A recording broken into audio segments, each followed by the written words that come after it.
ప్రతి ఒక్కరూ రహదారి భద్రతా ప్రమాణాలను పాటించాలని దేవాదాయ శాఖ మంత్రి కొండా సురేఖ సూచించారు.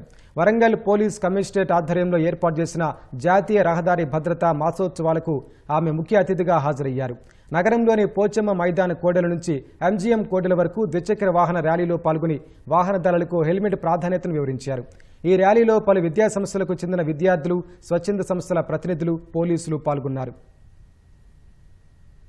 ఈ మధ్యకాలంలో మనం చూస్తా ఉన్నాము, ఎన్ని యాక్సిడెంట్స్ అవుతా ఉన్నాయి. దాని వల్ల కుటుంబాలు కూడా నలుగురేసి ఐదుగురేసి చనిపోతున్నటువంటి సందర్భాలు మనం చూస్తా ఉన్నాం. ఈ రోజు మనం జాగ్రత్తగా వెళ్ళినా కూడా ఎదుటి వాళ్ళు అజాగ్రత్తగా వచ్చినప్పుడు జరిగే అనర్థాలే ఎక్కువగా ఉంటూ ఉన్నాయి. ఫోన్లు మాట్లాడుకుంటూ యాక్సిడెంట్ అయి చనిపోయిన వాళ్ళ సంఖ్య చాలా ఉంది.